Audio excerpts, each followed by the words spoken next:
तर मग मित्रांनो, आपण चाललो आज गावाकडे. आता आलो आहोत टी पॉईंटला. आपण टी पॉईंटला आल्या जिथे भांडणं चालू होती, मारहाण चालू होती. आता काय सांगावं पब्लिकला, सगळ्यांची नजर फक्त त्या दोघांकडेच होती.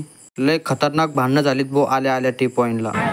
मग काय बघत होतो आम्ही पण, कोण कोणाला जादा मारतं. तर मित्रांनो, तुम्ही सांगा आपण काय केलं पाहिजे अशा वेळेस. मग काय आपल्यासारखा माणूस आला आणि दिले मिटवून त्यांचे भांडणं.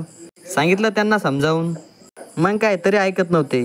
खूप मोठमोठ्याने आवाज करत होते. सारी पब्लिकची नजर त्यांच्याकडेच होती. नेमकं होतंय काय यांना. मी पण गेलो असतो बरं का मिटवाला. काय आहे ती त्यांचेच नाही ऐकत येतं, माझं काय ऐकन बरं का. मग काय एकूण एकांना बोलले आणि मिटलं मागून. गेले जे त्याचे डुकडुके घेऊन. मग काय आपण बसलो बरं राजूरच्या बसमध्ये. ते बघू शकता बसमध्ये माहोल पण कमी आहेत, पब्लिक कमी आहेत. भेटली मग आपल्याला पण सीट. काटलं भाऊ आपलं तिकीट 162 डायरेक्ट. मग काय डायरेक्ट एसटीतून आपल्याला डायरेक्ट 4 व्हीलर भेटली भाऊ. डायरेक्ट आपण BMW मध्ये बसलो. मग काय मित्रांनो, आम्ही त्या गाडीवाल्याला रस्त्यानं सोडून दिलं. मी म्हटलं आम्ही खुद जातो. तर मग काय धकलो आम्ही पायी. पण मग पुन्हा आम्हाला एक मस्त पैकी पल्सर भेटली भाऊ. तर बघा डायरेक्ट पल्सरवर आपण बसलो भाऊ. बघा बरं मित्रांनो, पहिले एसटीत बसलो, मग डायरेक्ट BMW बसलो, डायरेक्ट पल्सरवर बसलो.